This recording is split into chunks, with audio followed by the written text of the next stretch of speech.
الله وكفى وسلام على عباده الذين اصطفى أما بعد فأعوذ بالله من الشيطان الرجيم بسم الله الرحمن الرحيم قال الله سبحانه وتعالى وما خلقت الجن والإنس إلا ليعبدون ما أريد منهم من رزق وما أريد أن يطعمون إن الله هو الرزاق ذو القوة المتين وقال تعالى اتل ما أوحي إليك من الكتاب وأقم الصلاة إن الصلاة تنهى عن الفحشاء والمنكر ولذكر الله أكبر والله يعلم ما تصنعون وقال النبي صلى الله تبارك وتعالى عليه وسلم في معنى الحديث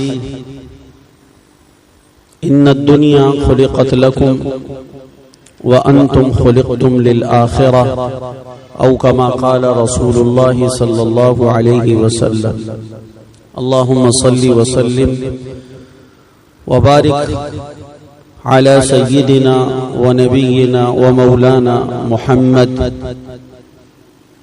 وأزواجه وذريته وأصحابه أجمعين أما بعد ایک بات گزشتہ جمعۃ المبارک میں آپ حضرات کے سامنے عرض کرنی تھی جو رہ گئی، آج اس کو انشاءاللہ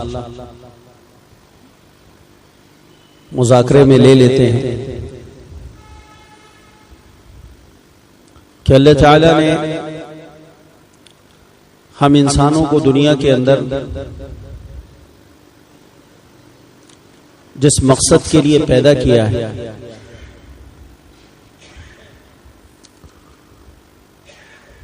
اس مقصد کا ہمارے سامنے 24 گھنٹے کے ہر لمحے میں استحضار ہونا ضروری ہے۔ ہم کہاں سے آئے ہیں، کہاں موجود ہیں، کہاں جانا ہے، کیوں آئے ہیں، یہ چند ایک سوالات ہیں۔ اس کے جوابات کا استحضار ہماری زندگی میں عبدیت کو اور بندگی کو نمایاں طور پر غالب کر دے گا۔ ہم کہاں سے آئے ہیں، کہاں موجود ہیں، کہاں جانا ہے، اور ان سب سے اہم سوال کہ کیوں آئے ہیں۔ تو اللہ تعالیٰ نے قرآن پاک کے اندر سورۃ الذاریات کے اندر ہمارے دنیا میں کیوں آئے ہیں اس کا جواب خود اللہ نے قرآن کے اندر خود ذکر کیا ہے۔ اس کا جواب ہمیں کسی سے معلوم کرنے کی ضرورت نہیں، اللہ رسول کی خبر ہمارے لیے کافی شافی ہے۔ اس میں ہمارے لیے سوچ و بچار کی بھی گنجائش نہیں ہے کہ ہم اس بارے میں کچھ خود سوچیں، مزید اس کے اندر اور پیچیدگیاں اور اس میں شکلیں نکالیں، ہمیں اس کی حاجت نہیں ہے۔ اللہ تعالیٰ نے قرآن پاک کے اندر فرمایا وَمَا خَلَقْتُ الْجِنَّ وَالْإِنسَ إِلَّا لِيَعْبُدُونَ، میں نے تمام جنات کو اور تمام انسانوں کو، جنات کا ذکر انسانوں پر مقدم اس لیے ذکر کیا کہ انسانوں سے پہلے دنیا میں جن پیدا ہو چکے تھے، یہ شرافت کی وجہ سے تقدیم نہیں ہے کہ جنات کو انسانوں پر فضیلت ہے، اس وجہ سے تقدیم نہیں ہے، یہ تقدم اس وجہ سے نہیں ہے، بلکہ چونکہ ترتیب تخلیق میں، تخلیق کی جو ترتیب ہے اس میں جنات ہم سے پہلے، اللہ نے اس کے بعد انسانوں کو پیدا کیا ہے۔ تو وما خلقت الجن والانس، ہم نے جنات کو اور انسانوں کو جو ہم نے پیدا کیا ہے ان کو ہم نے خالصتاً صرف اور صرف ایک چیز کے لیے پیدا کیا ہے، جس کا نام بندگی ہے، جس کا نام اطاعت ہے، جس کا نام عبادت ہے. الا لیعبدون. ہم نے تمام جنات کو، تمام انسانوں کو اپنی بندگی کے لیے، عبادت کے لیے پیدا کیا ہے. یہ تو ہمارے دنیا میں آنے کا مقصد کیوں آئے ہیں، یہ مقصد ہمارا قرآن کی اس آیت نے بالکل ایسے واضح کیا ہے کہ اس میں مزید ہمیں کسی بھی قسم کی کوئی تشریح کی حاجت نہیں. لیکن بدقسمتی سے مسلمان چونکہ عبادت، نماز، روزے، حج، زکات کو سمجھ کر اس میں بند کر چکا ہے، اس وجہ سے بقیہ سارے گھنٹے ہمارے بندگی کے خلاف ہو گئے. جو سب سے بڑی مصیبت اور جہل ہم پر آیا ہے وہ کیا ہے کہ ہم نے عبادات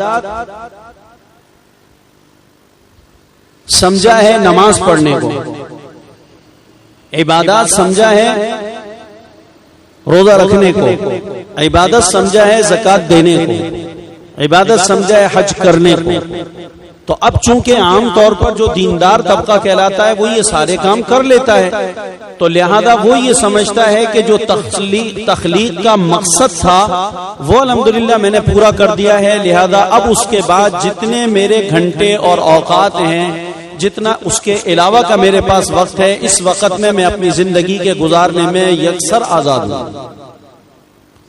یہاں سے سارے سسٹم میں خرابی آتی ہے، یہاں سے سارے سسٹم کے اندر بگاڑ آتا ہے، یہاں سے پوری زندگی کے اندر بربادی اور ہلاکت آتی ہے. نمازی ہونے کے باوجود آپ کو پریشان نظر آئے گا، حاجی ہونے کے باوجود آپ کو وہ فقیر نظر آئے گا، روزہ رکھنے کے باوجود وہ آدمی گناہ میں مرتکب، گناہ کا ارتکاب کرنے والا، معصیت میں ڈوبا ہوا نظر آئے گا، اور زکات دینے کے باوجود وہ مال کے اوپر اندھا بن کر گرنے والا، حرام کمانے والا، مال کو جمع کرنے میں حلال حرام کی تمیز کو کھونے والا نظر آئے گا. حالانکہ ہر عبادت کی اپنی ایک خاصیت ہے، وہ خاصیت ظاہر ہونی چاہیے اس میں، کہ قرآن میں روزے کو کہا کہ یا ایھا الذین آمنوا کتب علیکم الصیام کما کتب علی الذین من قبلکم لعلکم تتقون. یہ روزے ہم نے تمہیں اس لیے دیے ہیں کہ تم ایک مہینے کے اگر روزے رکھ لو گے تو اس کی برکت سے تمہیں تقوی مل جائے گا، پرہیزگاری مل جائے گی، تم گناہوں والی زندگی سے نکل آؤ گے. لیکن روزہ رکھنے کے باوجود، مہینہ پورا کرنے کے بعد اعتکاف میں بھی بیٹھ گئے آخری عشرے میں تو 10 روزے اس طرح رکھے کہ مسجد میں رہے، لیکن جو چاند نظر آیا باہر نکلے، اور باہر نکلنے کے بعد ایسی گندی جگہوں پر چلے گئے جس کا نام مارکیٹ اور بازار ہے، اور چاند رات میں جو فحش و بغیرتی ہوتی ہے وہ ساری معتکف اعتکاف میں بیٹھ کر گیا، وہ سارا کچھ آج کی رات میں کر رہا ہے. اس کو پورا مہینہ رمضان مبارک کے روزے رکھ کے، آخری 10 دن مسجد میں روزے رکھ کے اعتکاف کر کے، اتنا بھی ذرہ تقوی کا نہیں ملا کہ 2 گھنٹے کے اندر اندر اس کی زندگی میں وہی سارے کی ساری خرابیاں آ گئیں جو اس سے پہلے تھی. تو روزے کا مقصود حاصل نہیں ہوا. اللہ تعالیٰ قرآن میں کہتے ہیں ان الصلاۃ تنہی عن الفحشاء والمنکر. نماز جو ہے یہ نمازی کو بے حیائی کاموں سے، بے غیرتی کے کاموں سے اور منکرات سے منع کرتی ہے. لیکن نمازی ہے نماز پڑھنے کے باوجود بے حیائی اور بے غیرتی میں مبتلا ہے، تو نماز کا اپنا اثر ظاہر نہیں ہو رہا.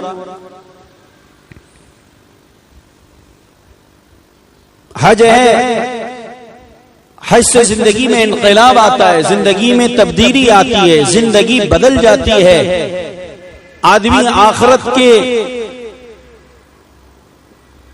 سفر کو یاد کر کر اپنی زندگی کو بدل لیتا ہے. اس میں تونگری آ جاتی ہے، مالداری آ جاتی ہے.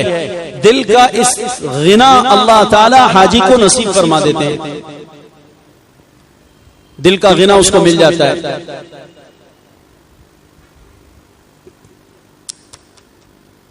اپنے مال کی زکات نکالنا، اس سے مال کی محبت دل سے نکل جاتی ہے. جب مال کی محبت دل سے نکل گئی تو اب مال کو جمع کرنے میں حلال اور حرام کی تمیز کو اختیار کرے گا، حرام کو اختیار نہیں کرے گا. حلال سے کماوے گا، وہ بھی اس درجے تک کمائے گا جس درجے تک کمائی میں لگنے کی اجازت ہے. حلال میں بھی ہمیں 8-10 گھنٹے 15-20 گھنٹے لگنا نہیں ہے، لیکن آپ دیکھیں کہ سارے سسٹم میں ہمیں خرابی نظر آ رہی. اس کے پیچھے صرف ایک بات ہے جو میں آپ سے عرض کر رہا ہوں کہ ہم نے اس آیت کے مفہوم کو نہیں سمجھا کہ وما خلقت الجن والانس الا لیعبدون. اللہ کہتے ہیں میں نے انس و جان کو صرف اپنی عبادت کے لیے پیدا کیا. تمہارا دنیا میں آنے کا مقصد وحید اللہ کی بندگی ہے, اللہ کی عبادت ہے, اللہ کی طاعت ہے, اللہ کی فرما برداری ہے. اب عبادت کو جب نماز روزے تک بند کر دیا جائے گا اور دینداری اس کا نام قرار پائے گی کہ ماشاءاللہ بچہ بہت نیک ہے, صوم و صلات کا پابند ہے. دو چیزوں کو ہمارے ہاں نیک ہونے کی دلیل بتایا جاتا ہے. بچی ماشاءاللہ بہت نیک ہے, صوم صلات کی پابند ہے. بچی نیک ہے, صوم صلات کی. صوم صلات سے کتنے ارکان کی طرف اشارہ ہو گیا. صوم روزے کو کہتے ہیں, صلات نماز کو کہتے ہیں. تو نماز روزہ مطلب دینداری کی بڑی علامت ہے. بقیہ کچھ بھی کرتے رہیں. تو یہ ایک سوچ ہے جو غلط ہونے کی وجہ سے ہماری زندگیوں میں بہت ساری خرابیاں جمع ہو گئی ہیں, اور ان خرابیوں سے ہم اپنے آپ کو نکالنے پر قادر نہیں ہیں, اس لیے کہ ان کو ہم خرابی اور برائی مانتے نہیں ہیں. ہم نے اپنے آپ کو یہ تصور بنا لیا اپنے بارے میں کہ ہم نماز روزہ کرتے ہیں اس لیے ہم دیندار ہیں, ہمارا مقصد پورا ہو رہا ہے. تو لہذا کمائیوں میں لگو, مال میں لگو, گھر بنانے میں لگو, دنیا کو آباد کرنے میں لگو, دنیا جمع کرنے میں, دنیا کے ایک کونے سے دوسرے کونے جانے کے لیے اگر ضرورت پڑے تو ایک کونے سے اٹھ کے دوسرے کونے چلے جاؤ. دنیا دنیا دنیا دنیا یہ ایک ہم بن گیا, ایک غم بن گیا.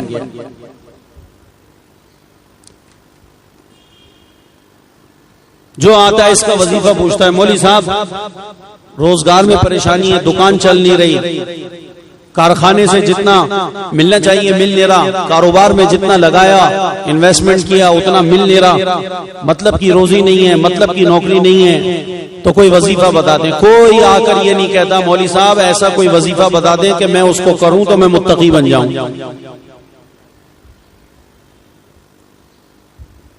میری نظر کی حفاظت ہو جائے, میری زبان کی حفاظت ہو جائے, میرے کانوں کی حفاظت ہو جائے. کوئی ایسا وظیفہ بتا دیں کہ میں تہجد میں جاگنے والا بن جاؤں. کوئی ایسا وظیفہ بتا دیں کہ فجر کی نماز تکبیر اولیٰ سے مجھے مل جائے. اس کا وظیفہ کوئی بھی نہیں پوچھتا. آئیے پوچھتے ہیں بیٹی کی شادی ہو جائے, کوئی وظیفہ بتا دیں. رشتے میں رکاوٹ ہے, کوئی وظیفہ بتا دیں. دکان چل نہیں رہی, حالانکہ دکان چل رہی ہے, جھوٹ بولتا ہے. اس نے دکان چلنا ہے کس کو سمجھائے, اس نے دکان چلنا ہے اس کو سمجھائے کہ اس کے دماغ میں جتنا چلنا ہے اس کو چلنا سمجھائے. چل نہیں رہی تو بند کر دو نا, بند نہیں کرتا. یہ چلنا کس کو کہہ رہا ہے, یہ چلنا اس کو کہہ رہا ہے جتنا یہ چلانا چاہتا ہے نا اپنی خواہش کے مطابق, اتنے کا نام چلنا رکھا ہے. حالانکہ جتنا اس کی خواہش کے اندر چلنا ہے اتنا چلانا اللہ کے ذمے نہیں ہے. اللہ کے ذمے جتنا چلانا ہے اللہ چلا رہے ہیں. تمہیں دکان کھولنے کو کہا ہے, تم نے کھول لی, دکان چل رہی ہے. کل ایک صاحب میرے پاس آ کے محلے میں دکان ہے, رو رہے تھے کہ مولوی صاحب کاروبار اور دکان اور اتنی پریشانی دکان چل نہیں رہی. میں خدا کے بندے جب نہیں چل رہی ہے تو اس کا بند کر دے. اس کو کہا بند بھی نہیں کر سکتا. تو میں نے کہا اس کا مطلب ہے روٹی مل رہی ہے.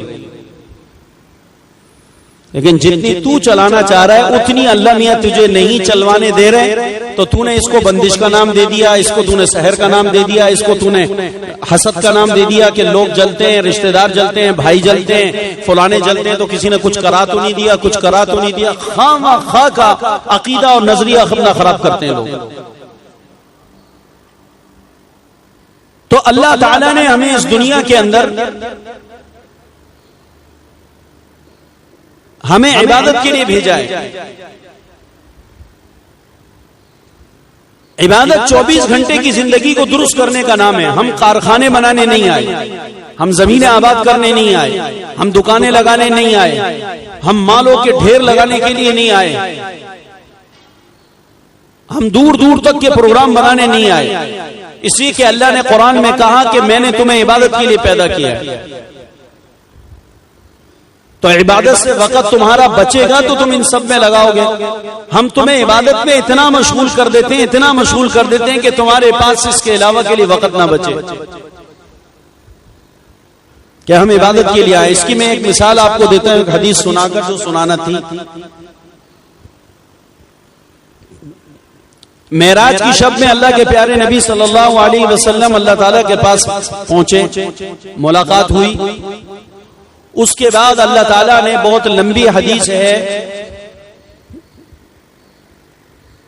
تو وہاں سے جب حضور صلی اللہ علیہ وسلم معراج سے واپس آنے لگے, بڑا مشہور قصہ ہے اور بڑی مشہور بات ہے جو سب کو آپ کو پتا ہے. تو آپ علیہ الصلوۃ والسلام جب وہاں سے لوٹنے لگے تو اللہ تعالیٰ نے اس امت کے لیے بطور تحفہ کے حضور کو کیا دیا تھا؟ بولے بھائی صاحب, نماز دی تھی. اچھا, نماز 1 دی, 2 دی, 3 دی, 4 دی, کتنی نمازیں دی جی؟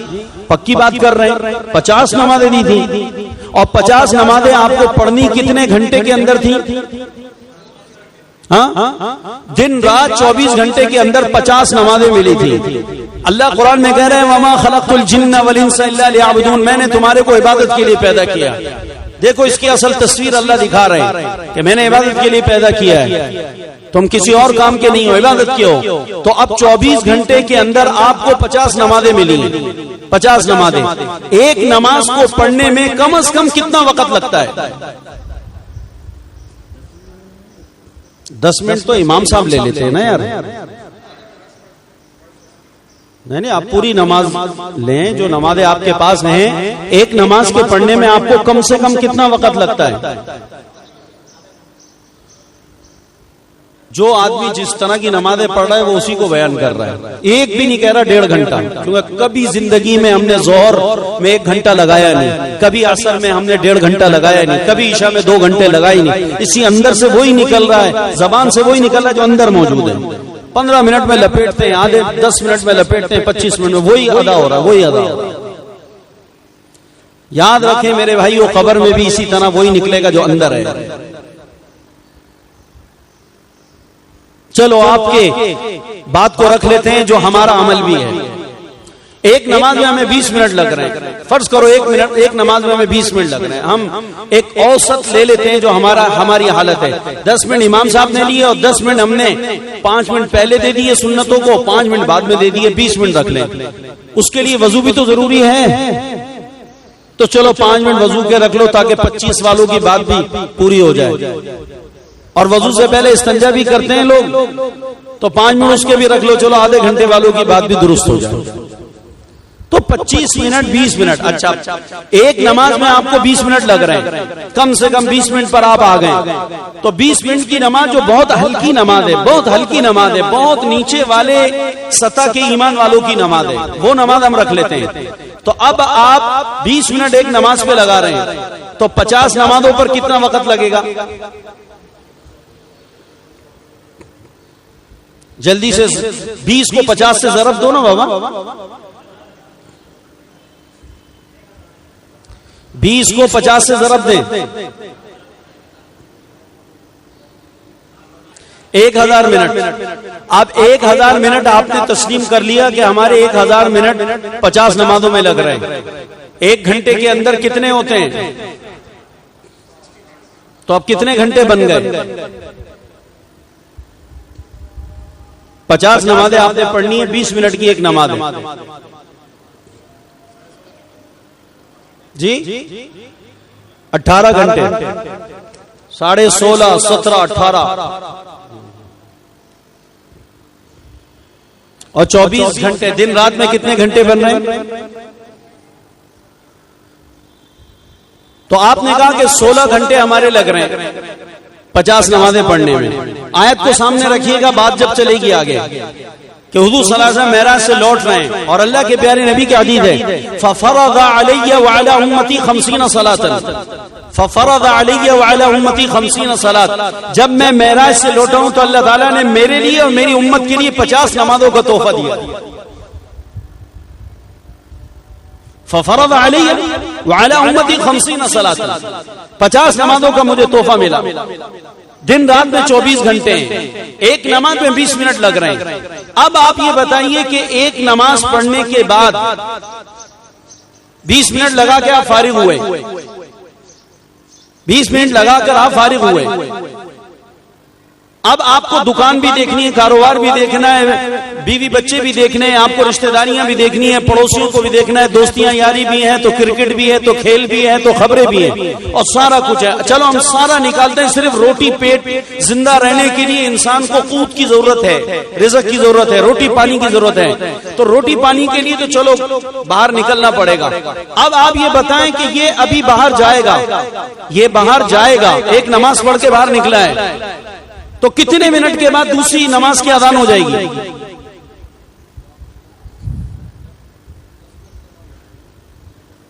ایک گھنٹے کے بعد اگر آپ ایک نماز پڑھ کر 1 گھنٹے کے بعد اذان لے رہے ہیں تو پھر تو 50 گھنٹے ہونے چاہیے 24 گھنٹے میں. 24 گھنٹے میں 50 نمازیں پڑھنی ہیں، اور ایک نماز میں 20 منٹ لگ رہے ہیں، تو ایک نماز میں 20 منٹ لگے. اس کے بعد آپ نے روٹی کمانے جانا ہے، آفس جانا ہے، آپ نے فیکٹری لگائی ہوئی ہے، آپ نے آپ کی 4 دکانیں ہیں، آپ کو کھیت میں ہل لگانے جانا ہے، پانی لگانے جانا، کٹائی ہے. آپ ادھر نکلیں گے، کتنی دیر کے بعد دوبارہ اللہ کا منادی بلا لے گا؟ 24 گھنٹے میں 50 پوری کرنی ہے آپ نے.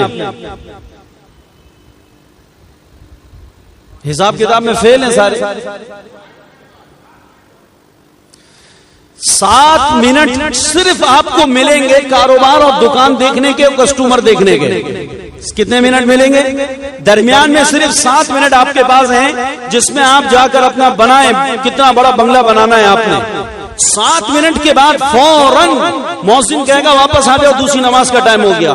پھر آپ نے دوسری نماز کے اندر 20 منٹ لگائے، اور 20 منٹ لگا کر اب آپ باہر نکلیں، اور باہر نکلنے کے بعد ابھی آپ اپنی دکان تک 7 منٹ آپ کے پاس پھر ملیں. پھر اس کے بعد آپ کو تیسری نماز کے لیے بلا لیا.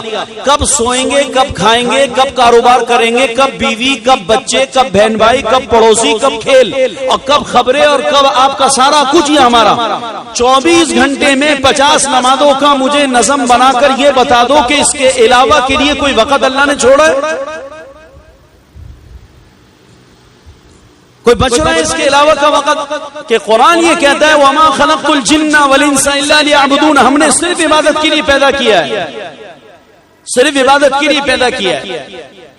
تو اب جب ہم اللہ کی عبادت کے لیے پیدا کیے گئے، اور واقعتاً اللہ تعالیٰ نے صرف اسلام کے ایک رکن کو اتنا لمبا پھیلایا کہ اللہ تعالیٰ نے ہمیں وہ 24 گھنٹے میں 50 مرتبہ ریپیٹ کرنے کو کہا، اور 50 مرتبہ بار بار اس عمل کو دہرانے کو کہا. تو ہم نے اس عمل کو جب دہرانا شروع کیا، ایک دن میں آپ سے یہ کہتا ہوں کہ ہمت کر کے یہ کر لیں. اس کا آسان طریقہ یہ ہے، آسان طریقہ میں آپ کو بتا دوں، آپ کیلکولیشن کریں تاکہ آپ کو اندازہ ہو جائے. 10 نمازیں آپ فجر کی پڑھیں ایک دن، 10 نمازیں آپ ظہر کی پڑھیں، 10 نمازیں آپ عصر کی پڑھیں، باقی تو سب نفل ہو جائیں گی. لیکن ایک دن ذرا تجربہ کیجئے گا، اور ایک دن مشکل ہو رہی ہے تو ایک دن فجر کا تجربہ اور کیلکولیشن کر لیں، دوسرے دن ظہر کا تجربہ کیلکولیشن کر لیجئے گا، تیسرے دن عصر کا تجربہ، پھر مغرب کا، پھر عشاء کا. ٹھیک ہے؟ آپ روزانہ کے گھنٹے نوٹ کر لیجئے گا کہ آج مجھے 10 مرتبہ 4 رکعتیں پڑھنے میں کتنا ٹائم لگا ہے. تو 10 فجر پڑھنے میں کتنا وقت لگے گا 20 منٹ کے حساب سے؟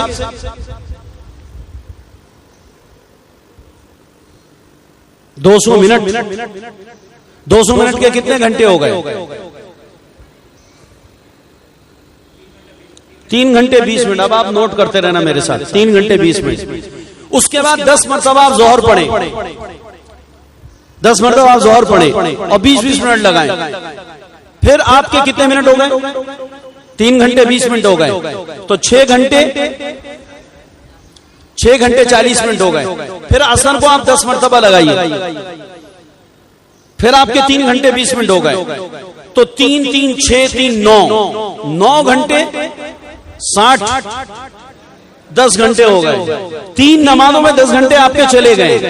پھر اس کے بعد اب آپ کی ابھی بھی 2 نمازیں باقی ہیں، 10 مرتبہ پھر 10 مرتبہ.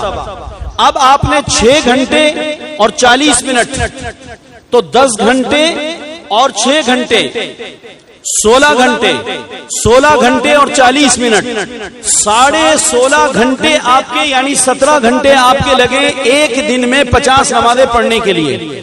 اب 24 گھنٹے میں سے جب 16 گھنٹے آپ کو روزانہ سجدے کو دینا پڑیں گے تو درمیان میں کتنا وقت بچ رہا ہے کہ کاروبار کیا جائے گا؟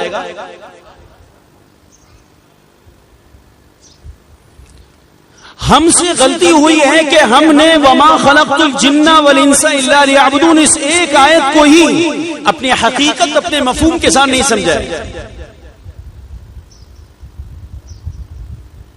حالانکہ پیارے نبی علیہ الصلوۃ والسلام فرما رہے ہیں جب میں معراج سے لوٹا تو جناب رسول اللہ صلی اللہ علیہ وسلم فرمایا ففرض علی وعلی امتی 50 صلاۃ، تو اللہ تعالیٰ نے مجھے اور میری امت کو دن رات میں 24 گھنٹے میں 50 نمازیں پڑھنے کو کہیں. میں خوشی خوشی اللہ کے پاس سے یہ تحفہ لے کر واپس آیا. اللہ کی شان سب سے پہلے ابراہیم علیہ السلام سے ملاقات ہوئی 7ویں آسمان پہ. تو ابراہیم علیہ السلام سے جب ملاقات ہوئی تو ابراہیم علیہ السلام نے جب اس تحفے کے بارے میں سنا تو کوئی بھی مجھے رائے نہیں دی، خوش ہو گئے میری امت کے بارے میں اور میرے بارے کے اندر اللہ کے انعام پر.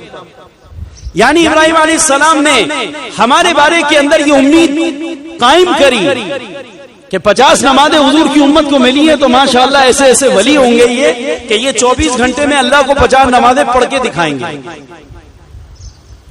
تو کچھ بھی نہیں کہا. آپ فرماتے ہیں میں 7ویں آسمان سے 6ٹے پہ آیا حتی امر بموسیٰ. 6ٹے آسمان پہ کون تھے؟ حضرت موسیٰ علیہ السلام. موسیٰ علیہ السلام سے ملاقات ہوئی تو موسیٰ علیہ السلام نے مجھ سے پوچھا کم فرض علیک وعلی امتک، کم فرض علیک وعلی امتک، آپ پر اور آپ کی امت پر اللہ تعالیٰ نے کتنی نمازیں فرض کی؟ تو آپ نے فرمایا، خوشی سے فرما رہے ہیں حضور، تنگ ہو کے نہیں، آپ نے فرمایا میں نے بڑی خوشی سے حضرت موسیٰ کو جواب دیا بڑے فخر سے، فرمایا 50 صلات 50 صلات، اللہ نے مجھے اور میری امت کو 50 نمازیں دی ہیں پڑھنے کے لیے دن رات میں. تو دیکھو نبی جی جب اپنی امت کی طرف لوٹ رہے ہیں، مکہ المکرمہ میں محنت چند سال ہوئی ہے اور چند مسلمان آپ کے سامنے، چند ہزار مسلمان تھے اسی وقت میں، تو چند سالوں کے بعد معراج ہوئی ہے تو آقا کے سامنے جو مسلمان اس وقت صحابہ کی شکل میں موجود تھے، حضور کو ان صحابہ پر اتنا اعتماد اور اتنا بھروسہ تھا اور اتنا ان کے ایمان اور ان کی عبادات کے بارے کے اندر مطمئن تھے کہ اللہ کے نبی ان پر لے کے آ رہے تھے، ابتداءً جو نمازیں لے کے آ رہے ان پہ آ رہے تھے. تو آپ علیہ السلام بڑی خوشی خوشی لوٹ رہے ہیں اور آپ علیہ السلام کو ان صحابہ کی اس پاکیزہ زندگی کو دیکھ کر یہ عبادت کے بارے میں یقین کامل تھا کہ میں تو نبی ہوں، پڑھوں گا ہی پڑھوں گا، میرے یہ جو صحابہ ہیں یہ بھی اللہ کو 50 نمازیں پڑھ کے دکھائیں گے. بھائی کیسے شیطان لوگ ہیں رافضی جو صحابہ کے بارے میں اتنی تبرہ بکواسات اور مغلظات بکتے ہیں، جن کے بارے میں، جن پر اللہ تعالیٰ 50 نمازوں کا حکم اتار رہا ہے اور نبی کو بلا کر دے رہا ہے. ہم اور آپ تو بعد میں آئے نا. جب یہ 50 نمازوں کا تحفہ حضور لے کر آئے تو سب سے پہلے یہ 50 نمازیں کس کے ذمے ہوتی ہیں؟ عملاً اس کو ثابت کرنا کس کے ذمے ہوتا؟ صحابہ کے ذمے تھا. مکہ میں صحابہ تھے، ابھی مدینہ منورہ حضور نہیں آئے. تو آپ علیہ السلام تشریف لا رہے ہیں اور جناب رسول اللہ صلی اللہ علیہ وسلم فرما رہے ہیں ابراہیم علیہ السلام نے تو کچھ بھی نہیں کہا. عجیب بات ہے، کچھ بھی نہیں کہا. اس لیے کہ ابراہیم علیہ السلام نے تو اس بات کو سمجھا ہوا تھا نا کہ اللہ نے پیدا ہی عبادت کے لیے کیا ہے، تو جب عبادت کے لیے پیدا کیا ہے تو عبادت میں لگنا یہ کون سا ایک جو ہے بھائی، جس چیز کو جس مقصد کے لیے وضع کیا جاتا ہے اس کا اس میں استعمال عین انصاف ہے اور اس کے ساتھ عین ہمدردی ہے، کوئی ظلم تھوڑی ہے.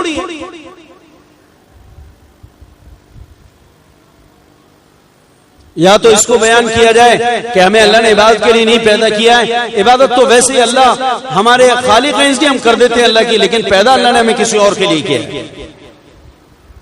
لیکن یہاں پر تو قرآن میں بالکل متعین کیا تمہیں ہم نے عبادت کے لیے پیدا کیا. اور اس بات کو ظاہر کرنے کے لیے 50 نمازیں ہی دی گئی. دیکھو اللہ رسول کے ہاں سے کوئی چیز ڈرامہ نہیں ہوتی. ایک بات یاد رکھنا، یہ کفر ہے بہت بڑا. کوئی یہ کہے کہ صرف ڈرامہ کیا گیا تھا، ایک ایسے نقشہ ظاہر کیا گیا تھا، ورنہ دینی تو 5 ہی تھی. اللہ پاک معاف فرمائے اگر کسی بھی بد عقیدہ گندے ذہن کے آدمی کے ذہن میں یہ بات آئی نا کہ 50 نمازیں ایسے ڈرامہ تھا سارا، دینا تو 5 ہی تھی لیکن یہ تھوڑا سا ایک ایسے خامخواہ جھٹکا مارا گیا، گیا ایمان گیا، کافر ہو گیا. یاد اللہ رسول کے ساتھ استہزاء کر رہا ہے، اللہ رسول مذاق پر شریعت کو اتار رہے ہیں، اللہ تعالیٰ کا اپنی شریعت کو نافذ کرنا اپنے بندوں کے ساتھ کوئی مذاق والا اسٹائل ہے، انداز ہے کہ اس میں سنجیدہ نہیں ہے، اس میں حقانیت نہیں ہے، اس میں سچائی نہیں ہے. نہیں، بالکل سچائی ہے. سچائی کی بین دلیل ہے کہ ساتویں آسمان پہ ابراہیم علیہ السلام جو کہ تو حضور صلی اللہ علیہ وسلم سے مل کے ان کو رخصت کر دیتے ہیں. اور سچائی کی دلیل ہے کہ اللہ نے اپنے نبی کو جب معراج پہ 50 نمازیں دیں تو حضور صلی اللہ علیہ وسلم بھی منو عن اس کو لے کر آ گئے، حضور بھی اس کو لے کے آ گئے. اب موسیٰ علیہ السلام کے بعد پہنچے تو موسیٰ علیہ السلام نے حضرت جناب رسول اللہ صلی اللہ علیہ وسلم سے پوچھا کم فرض علیک وعلی امتک، اللہ نے کتنی نمازیں آپ کو دیں؟ آپ نے فرمایا 50 صلاۃ، 50 نمازیں مجھے اور میری امت کو ملی ہیں. موسیٰ علیہ السلام نے کہا حضرت آپ کو مشورہ دے دوں؟ بولا بالکل دیجئے. کہا فرجع الی ربک، اللہ کی طرف لوٹ جائیے، ابھی آپ آسمانوں میں ہی ہیں، اللہ کے پاس آپ لوٹ جائیں. فاسألہ التخفیف فاسألہ یخفف عنک وعمتک، اللہ تعالیٰ سے آپ جا کر درخواست کریں کہ اللہ یہ جو 50 کا تحفہ ہے اس آنکھوں کے اوپر، اور اس میں کوئی بھی کسی قسم کی کوئی بوجھ نہیں ہے، لیکن یا اللہ اگر آپ اس میں کچھ رعایت فرما دیں اور اس میں کمی فرما دیں تو آپ کی مہربانی ہوگی، نہیں تو ہم جا رہے ہیں، اس کو لے کے جا رہے ہیں 50 کا. بس جا کے اللہ کے سامنے درخواست تو کر سکتے ہیں، آپ درخواست کر دیجئے جا کے. موسیٰ علیہ السلام کے کہنے پر جناب رسول اللہ صلی اللہ علیہ وسلم واپس لوٹے. آپ نے فرمایا کہ فرجعت الیہ، میں اللہ کے پاس گیا اور جا کر میں نے اللہ سبحانہ و تعالیٰ سے کہا کہ باری تعالیٰ 50 کا تحفہ بڑا مبارک اور یہ بڑی عظیم چیز ہے جو آپ نے مجھے اور میری امت کو عطا فرمایا، ہم اس پہ بے حد مسرور ہیں، لیکن یا اللہ اگر اس میں آپ گنجائش فرما دیں گے تو آپ کا احسان ہوگا. تو جو روایت میں آپ کو سنا رہا ہوں اس میں 10 کا گرنا ہے، 10 کی کمی اور تخفیف ہے، ورنہ روایت میں 5 کا بھی آتا ہے. تو حضور صلی اللہ علیہ وسلم نے ارشاد فرمایا فوضع عنی 10، اللہ تعالیٰ نے کہا اچھا محمد صلی اللہ علیہ وسلم جاؤ، ہم نے 50 میں سے 10 نمازیں آپ کی امت کے اوپر معاف کر دی.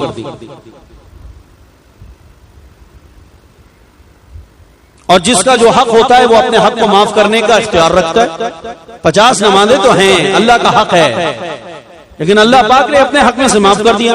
جیسے میں کہوں یار آپ میرے 20,000 کے مقروض ہیں، چلو یار میں نے تمہارے کو 5,000 معاف کر دیے، 15 دے دو یار، تو میرا حق ہے، میں نے معاف کر دیا.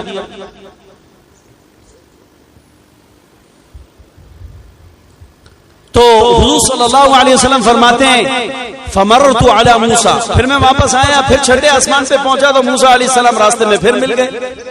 تو پھر مجھ سے پوچھا کم فرض علیک وعلی امتک، اللہ نے آپ پر اور آپ کی امت پہ کتنی نمازیں فرض کی؟ تو میں نے کہا 40 صلاۃ، اللہ نے 40 نمازیں کر دی ہیں. تو حضرت موسیٰ علیہ السلام نے فرمایا ارجع الی ربک فاسألہ التخفیف، آپ میری درخواست ہے حضرت آپ دوبارہ ایک دفعہ چکر لگا لیں، پھر تشریف لے جائیں اور اللہ تعالیٰ سے اپنے لیے اور اپنی امت کے لیے آپ اس کے اندر تخفیف کی پھر درخواست کر دیں. فرجعت الیہ، تو میں موسیٰ علیہ السلام کے کہنے پہ دوبارہ لوٹ گیا اور میں نے اللہ تعالیٰ سے کہا کہ یا اللہ 50 بھی بہتر تھیں اور 40 بھی قیمتی ہیں، لیکن اگر اس میں آپ کچھ اور ہمارے لیے آسانی کر دیں تو آپ کی عنایت ہوگی. تو فرماتے ہیں حضور صلی اللہ علیہ وسلم اللہ تعالیٰ نے فرمایا کہ فرماتے ہیں حضور کہ اللہ تعالیٰ نے فوضع عنی 10، اللہ تعالیٰ نے اس میں سے 10 مزید اور اپنے حق میں سے کم کر دی.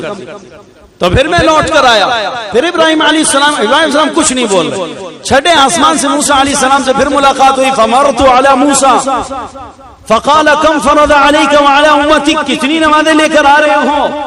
تو میں نے کہا 30، اللہ نے 30 نمازیں کر دی ہیں.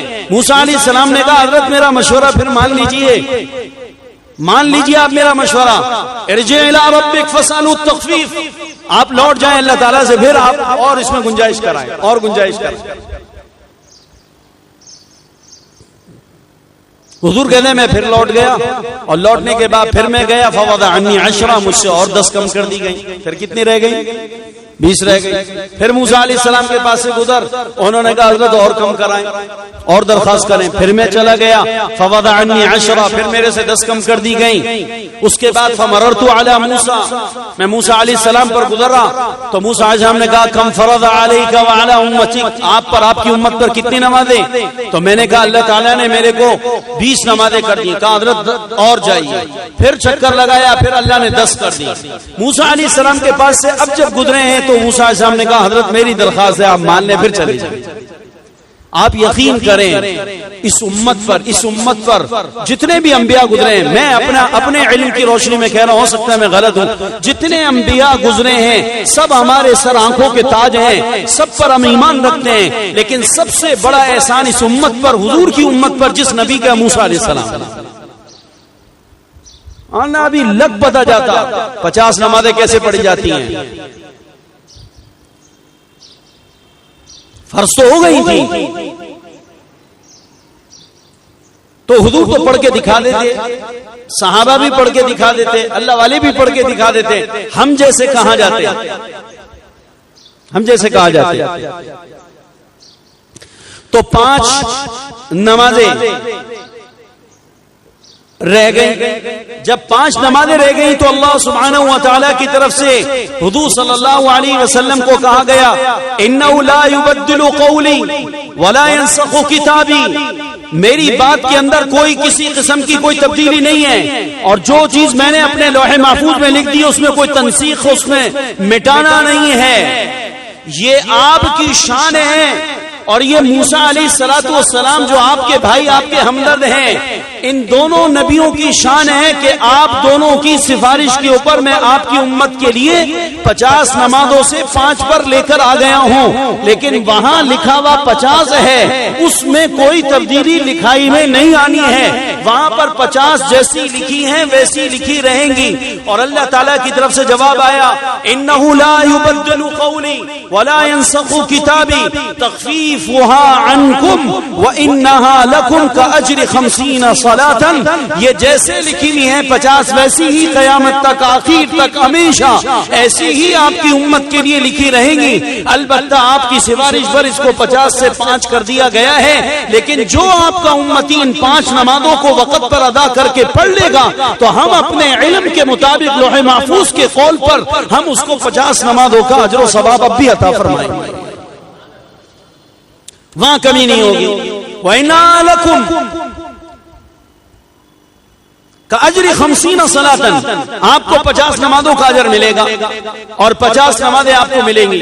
اب حضور صلی اللہ علیہ وسلم سے اتنی تفصیلی بات ہوئی, پھر آئے. جب پھر آئے تو آنے کے بعد موسیٰ علیہ السلام نے کہا کم فرض علیک وعلی امتک, کتنی نمازیں اللہ نے آپ پر اور آپ کی امت پہ فرمائی؟ آپ نے فرمایا 5 صلوات, 5 نمازیں فرض فرمائی. تو حضرت موسیٰ علیہ السلام کہنے لگے حضرت میری ایک درخواست ایک مرتبہ اور قبول کر لیں, اگر مان لیں. فإن بنی اسرائیل قد امروا بأیسر من هذا فإن بنی اسرائیل قد امروا بأیسر من هذا فلم يطیقوا. میں بنی اسرائیل کا پیغمبر ہوں, ہماری امت پر اللہ تعالیٰ نے ان 5 نمازوں سے بھی کم نمازیں فرض کی تھی, لیکن مجھے تجربہ ہوا بنی اسرائیل کے اوپر کہ وہ اس سے کم بھی نمازیں نہیں پڑھ سکے, برباد ہو گئے, حکم توڑ بیٹھے. تو بنی اسرائیل پہ کتنی نمازیں فرض تھی؟ بولیں بھائی, کتنی نمازیں فرض تھی؟ کوئی بتائے گا؟ 3 نمازیں, 2 نمازیں, اور رہے کتنے قول گئے؟ ایک 4 کا رہ گیا, ایک کا رہ گیا, وہ بھی کوئی اٹھا دے انگلی. ایسے تکے مارتے ہیں, نہ کہیں پڑھا نہ کچھ, بس تکے مارنا. علم کے بارے میں تکا مارنا یہ علم نہیں ہے. جب کسی چیز کا پتہ نہ ہو تحقیق کے ساتھ تو آدمی جواب میں کہے اللہ اور اس کا رسول, بولو اللہ رسول بہتر جانتے ہیں, ہمیں نہیں پتا. یہ بھی علم ہے. یہ بھی کیا ہے؟ یہ بھی علم ہے. تو بنی اسرائیل پر اللہ تعالیٰ نے 2 نمازیں فرض کی تھی. کتنی فرض کی تھی؟ ایک دن میں اور ایک رات میں, 2 نمازیں فرض کی. تو حضرت موسیٰ علیہ السلام کہنے لگے فإن بنی اسرائیل قد امروا بأیسر من هذا فلم یطیقوا. وہ 24 گھنٹے میں 2 نمازیں نہیں پڑھ سکے، بڑا سمجھایا، بڑا کہا، بڑے فضائل، بڑی منت، بڑا سمجھانا، نہیں پڑھ سکے۔ 2 نمازیں بھی ان لوگوں سے نہیں پڑھی گئی، تو آپ کی امت 5 نمازیں کیسے پڑھے گی؟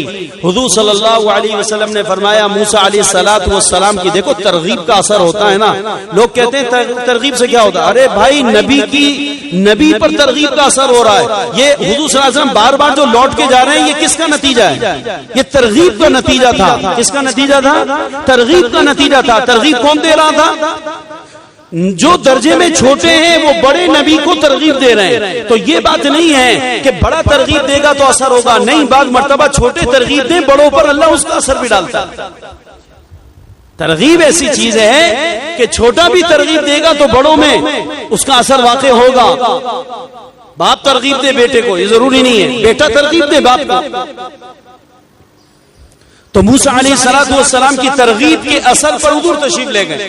اب اس کے بعد پھر وہ ترغیب دے رہے ہیں، 5 پر بھی ترغیب دے رہے ہیں، تو کہہ رہے ہیں کہ فَإِنَّ بَنِي إِسْرَائِيلَ قَدْ أُمِرُوا بِأَيْسَرَ مِنْ هَذَا وَلَمْ يُطِيقُوا۔ بنی اسرائیل اس سے بھی کم پر حکم کیے گئے، 2 نمازیں دی گئی، لیکن بنی اسرائیل نے وہ بھی نہ پڑھی۔ اس لیے حضرت میری رائے ایک دفعہ اور چکر لگا۔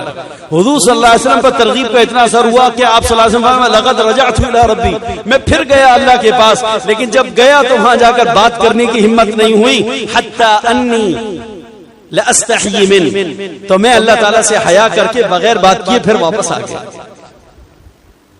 اور فرمایا کہ میں 5 لے کے آ گیا۔ میں نے کہا ہے 5 سے بھی اور کیا میں اپنی امت کے لیے کم کرانے کا؟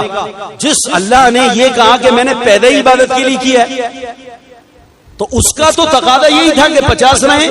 جیسے کہ میں نے آپ کو بتایا 20 منٹ آپ ایک نماز میں لگا رہے ہیں، تو ایک نماز سے دوسری نماز کے درمیان کا جو وقت ملے گا آپ کو دنیا کا کام کرنے کے لیے، وہ کتنے منٹ ہے؟ 7 منٹ ہے۔ 7 منٹ درمیان میں بچتے ہیں، دوسری نماز کا وقت آ جاتا ہے۔ تو اگر آپ 5 نمازیں، یہ 50 نمازیں آپ پڑھ رہے ہیں، تو 7 منٹ میں کیا تیر مارے گا آدمی دنیا کے اندر بڑے بڑے کام کر لے۔ تو اب آیت ہمیں سمجھ میں آ گئی کہ اللہ تعالیٰ کہہ رہے ہیں وما خلقت الجن والانس الا لیعبدون، ہم نے انس و جان کو اپنی عبادت کے لیے پیدا کیا ہے۔ تو بھائیو، ہم اللہ کی عبادت کے لیے پیدا کیے گئے ہیں، لہذا ہمارا جتنا زیادہ وقت عبادت میں لگے گا، یہی وقت ہمارا مقصد حیات اور مقصد تخلیق کے مطابق گزرے گا۔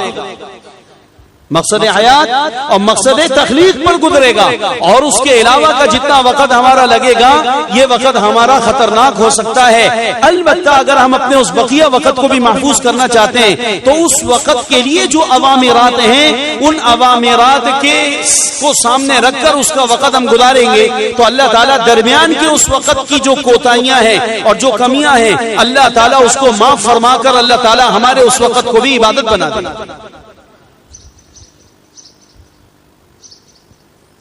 مثلا عشاء کی نماز سے لے کے فجر کے درمیان تک ہمیں چند گھنٹے ملتے ہیں آرام کرنے کے، یہ گھنٹے ہمارے عبادت میں نہیں لگ سکتے، ہم سو جاتے ہیں۔ تو کتنے گھنٹے عام طور پہ سو جاتے ہیں؟ ایک نارمل سونا کتنا ہے؟ 6 گھنٹے تو رات میں ہم سوتے ہیں۔ 11 بجے بھی اگر سو رہے ہیں تو ہمارے کو 6 گھنٹے رات میں سونے کے ملتے ہیں، فجر کی نماز میں اٹھنا ہے تو 5 بجے ہمارے کو اٹھنا ہے، جاگنا ہے، تو 6 گھنٹے ہمیں مل رہے ہیں۔ اب 6 گھنٹے ہمارے درمیان کے سونے کے جو ہمارے ضائع ہو رہے ہیں، ہمیں سونے کی اجازت تھی نہیں کہ ہم پیدا کیے گئے عبادت کے لیے، ہمیں سونے کی اجازت نہیں تھی، لیکن اب ہم سو رہے ہیں، تو اب یہ سونا ہمارا سونا بن جائے، سونا ہمارا سونا بن جائے، یہ سونا ہمارا سونا بن جائے، اس کے لیے اللہ کے نبی صلی اللہ علیہ وسلم نے اعمال بتائے کہ اگر تم رات عشاء کی نماز کے بعد یہ کر لو، اور یہ کرنے کے بعد تم سو جاؤ، اور فجر کی نماز کے اندر بر وقت اٹھ کر فجر کی نماز کے لیے جماعت کے ساتھ آ کے مل جاؤ، تو یہ جو 6 گھنٹے تمہارے سونے میں بظاہر غفلت میں گزرے ہیں، اللہ تعالیٰ تمہارے سونے کو بھی سونا بنا دے گا، اور یہ بھی تمہاری عبادت بن جائے گی۔ نماز تو نہیں پڑھ سکے لیکن تمہارے یہ گھنٹے عبادت بن جائیں گے. کیسے بن جائیں گے؟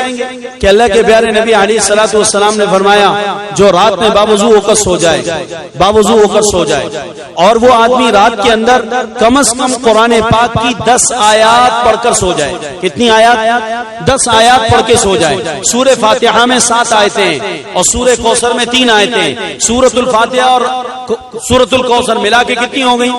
10 آیتیں ہو گئی. سورہ اخلاص پڑھ لی تو 11 آیتیں ہو گئی. فرمایا آپ نے کہ جس آدمی نے رات میں سوتے وقت 10 آیتیں قرآن پاک کی تلاوت کر لی باوضو حالت میں، لم یکتب من الغافلین، یہ رات کے جتنے گھنٹے بھی سو جائے گا اللہ تعالیٰ اس کے تمام گھنٹوں میں کسی بھی منٹ کو اللہ تعالیٰ غافلین میں شمار نہیں کرے گا. یہ غافلین میں نہیں ہوگا. اس کے یہ سارے گھنٹے عبادت میں لکھے جائیں گے. اگر اس نے 10 آیتیں پڑھ لی تو بھائی 10 آیتیں پڑھنا مشکل ہے کہ آسان ہے؟ عشاء کی نماز پڑھنا مشکل کیا آسان؟ فجر میں اٹھ جانا مشکل کیا آسان؟ جب ہمارے سامنے ہمارا مقصد تخلیق کا مقصد سامنے ہوگا تو پھر ہمارے لیے سب کچھ آسان ہوگا. تو بتاؤ کون کون نیت کرتے ہیں کہ کم سے کم درجہ کہ 10 آیتیں تو ہم رات میں قرآن پاک سے دیکھ کر ضرور پڑھ کے سوئیں گے انشاءاللہ. اور اگر کبھی دیکھ کے پڑھنے کا موقع نہ ملے تو ضبط حفظ ہے وہی پڑھ لیں گے انشاءاللہ. تو لم یکتب من الغافلین، یہ آدمی غافلین کے اندر لکھا نہیں جائے گا. دوسری بات حضرت عثمان رضی اللہ عنہ کی ایک بات بتا دوں، آخری بات ہے، اذان کا وقت ہو گیا، کہ حضرت عثمان رضی اللہ تعالی عنہ سے کسی نے پوچھا کہ ایک آدمی ہے وہ ساری رات نہیں جاگ سکتا، ساری رات وہ نہیں جاگ سکتا، اور وہ آدمی یہ چاہتا ہے کہ مجھے شب قدر بھی مل جائے. شب قدر 5 راتوں میں آتا ہے نا، طاق راتوں کے اندر، طاق راتوں میں 5 طاق راتوں میں رمضان مبارک کے آخری عشرے کی 5 طاق راتوں میں شب قدر کو تلاش کرو. وہ ساری رات نہیں جاگ سکتا، شب قدر کے لیے رات جاگنا ضروری ہے، وہ نہیں جاگ سکتا، اس میں ہمت نہیں، کیا کرے؟ اور شب قدر بھی چاہتا ہے کہ مجھے شب قدر مل جائے. حضرت عثمان بن عفان رضی اللہ عنہ نے فرمایا اگر وہ عشاء کی نماز جماعت کے ساتھ پڑھ لے اور فجر کی نماز جماعت کے ساتھ پڑھ لے، اللہ تعالیٰ ساری رات اس کو بھی عبادت کا ثواب عطا کرے گا اور سونے کے باوجود بھی اس کو شب قدر مل گئی. پھر بھی شب قدر اس کو مل گئی، اس لیے کہ شب قدر جس رات بھی ہوتی ہے اس کا طلوع کب سے ہو جاتا ہے بتائیں؟ شب قدر کسی رات میں آتی ہے تو وہ کب سے طلوع ہو جاتی ہے؟ مغرب سے آ جاتی ہے. اب اس نے مغرب کی نماز بھی پڑھ لی، مغرب کے بعد اوابین بھی پڑھ لی، اوابین چلو نہیں پڑھی، کھانا کھانے چلا گیا، پرواہ نہیں. اس کے بعد عشاء کی تراویح میں آ گیا، عشاء کی نماز بھی پڑھ لی، 20 رکعت تراویح بھی پڑھ لی. اب یہ ساری عبادت کس میں ہو رہی ہے؟ بولیں شب قدر میں، بولے نا شب قدر ہے آج، ٹھیک ہے؟ اور شب قدر طلوع ہو جاتی ہے مغرب سے. اس نے مغرب کی نماز کس میں پڑھی ہے؟ شب قدر میں پڑھی ہے. اس نے عشاء کی نماز کس میں پڑھی ہے؟ شب قدر میں پڑھی ہے. اس نے رات کی تراویح کس میں پڑھی ہے؟ شب قدر میں پڑھی ہے. یہ رات کے اندر باوضو سو کر قرآن کی 10 آیتیں کم از کم پڑھ کے سو رہا ہے، کس میں ہے؟ شب قدر میں ہے. اور یہ صبح تہجد کے اندر اٹھ رہا ہے اس لیے کہ اس کو سحری کر کے اگلے دن روزہ رکھنا ہے. یہ سب کس میں ہو رہا ہے؟ شب قدر میں ہو رہا ہے. تو جب تہجد میں اٹھائے، ہو سکتا ہے یہ تہجد کے اندر 2-4 نفل بھی پڑھ لے گا، تو یہ نفل پڑھنا تہجد کے یہ بھی کس میں ہو رہا ہے؟ شب قدر کے اندر ہو رہا ہے. اور اس کے بعد شب قدر صبح صادق ہونے پر طلوع ہونے کے بعد شب قدر ختم ہوتی ہے تو اس کے بعد سب سے پہلی جو نماز آتی ہے وہ نماز کون سی ہے؟ فجر کی نماز ہے. تو اس آدمی نے شب قدر والی رات کے اندر اتنی ڈھیر ساری عبادت کر لی، 4 گھنٹے 5 گھنٹے جا کے سو بھی گیا. اگر عشاء کی نماز اور فجر کی نماز جماعت سے پڑھ لی تو اللہ تعالیٰ اس کو پوری رات عبادت کرنے کا ثواب دیتے ہیں. اس وجہ سے سونے کے باوجود شب قدر کا لینے والا بن گیا. اللہ نے چند گھنٹے اس طرح دن کے اندر بھی ہے، وہ پھر میں بتاؤں گا انشاءاللہ. سووا صفوفکم اعتدلوا، دائیں بائیں کندھا ٹکنا دیکھ کر تمام بھائی صفوں کے سیدھا کرنے کا اہتمام فرمائیں. اللہ تعالیٰ کو وہ قدم بہت محبوب ہیں جو تکمیل صف کے لیے اٹھائے جاتے ہیں. صفیں ہماری درست ہوں گی، اللہ سبحانہ و تعالیٰ ہمارے قلوب میں محبت کو، اجتماعیت کو پیدا کر دے گا. مسلمانوں کے دلوں میں آپس میں ایک دوسرے کے لیے محبتوں کا پیدا ہونا اور اجتماعیت کا پیدا ہونا، اس کا ایک بڑا سبب صفوں کی درستگی ہے. صفوں کی درستگی ہے. حدیث میں آتا ہے، حضور نے فرمایا لوگوں اپنی صفوں کو درست رکھا کرو. کہ بے شک جو قوم اپنی صفوں میں ٹیڑھے پن کو پیدا کر لیتی ہے اللہ تعالیٰ ان کے دلوں میں کھجی اور ٹیڑھا پن پیدا کر دیتا ہے اور آپس میں دل مسلمانوں کے پھٹ جاتے ہیں. ایک بڑا سبب ہے اس وقت میں. اس لیے بھائیو صفوں کے سیدھا کرنے کا بہت اہتمام کریں, مل مل کے کھڑے ہوں اور آپس میں کندھا ٹکنا ملا کے کھڑے ہوں. مختلف زبانوں والے, مختلف علاقوں والے, مختلف رنگوں والے مسلمان مسجدوں میں جمع ہوتے ہیں, مختلف خاندانوں کے ہوتے ہیں, مختلف علاقوں کے ہوتے ہیں, آپس میں ایک دوسرے کے ساتھ ملنساری کے ساتھ مل کر کھڑے ہوتے ہیں, تھوڑا وقت ایک دوسرے کے ساتھ قربت کے ساتھ گزارتے ہیں. اللہ تعالیٰ ان کے دلوں میں اس کی وجہ سے آپس کی محبتوں کو پیدا کرتا ہے. اس لیے بھائیو صفے کے سیدھا کرنے کا بہت اہتمام کیا کریں اور چونکہ صفے بنتے وقت دعائیں قبول ہوتی ہیں اس لیے دعاؤں کی طرف متوجہ ہونا بہت ضروری ہے. اللہ دارین کی عافیت و سلامتیاں ہم سب کو نصیب فرما دے, ایمان پر خاتمہ بالخیر عطا فرمائے, ہر قسم کی بلیات سے, حادثات سے, شرور سے, فتن سے اللہ تعالی ہم سب مسلمانوں کی حفاظت فرمائے. عافیت اور پاکیزہ روزیاں اللہ تعالی ہم سب کو عطا فرمائے. اقامت ہو.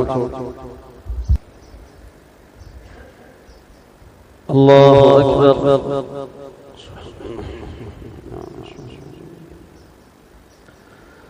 الحمد لله رب العالمين الرحمن الرحيم مالك يوم الدين إياك نعبد وإياك نستعين اهدنا الصراط المستقيم صراط الذين أنعمت عليهم غير المغضوب عليهم ولا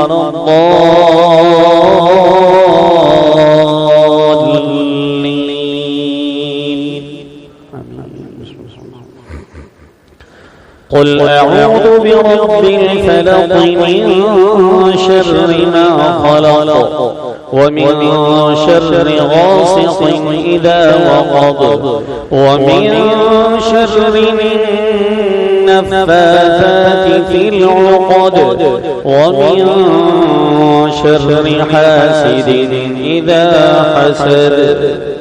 الله أكبر.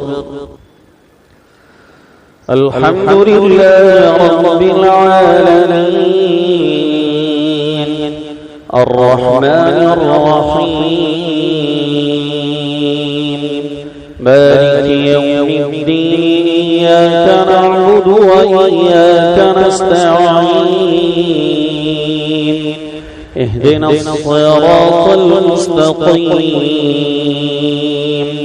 صراط الذين أنعمت عليهم غير المغضوب عليهم ولا الضالين.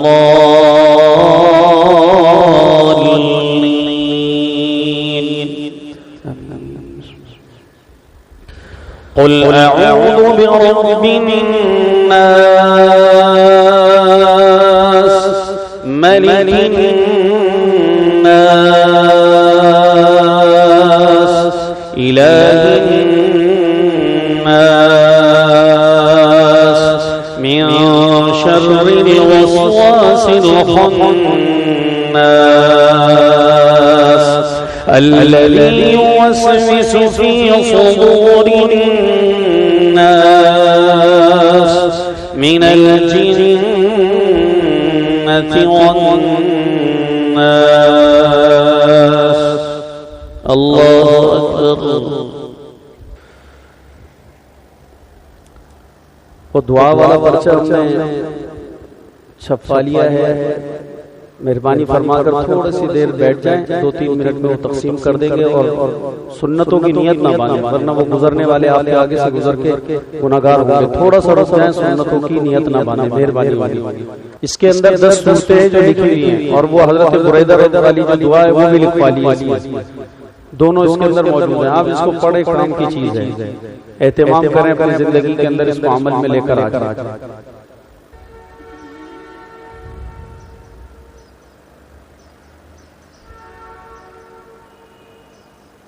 اس کو آپ پڑھ لیجئے. پڑھنے کے بعد آپ خود چونکہ میں نے اس پر کل پچھلے جمعے بات کی تھی تو وہ بہت سارے ساتھیوں نے کہا کہ ہمیں پرچہ نہیں ملا ہے, ہم تک پہنچا نہیں ہے, وہ دعا ہمیں یاد نہیں ہے, وہ بھول گئی ہے.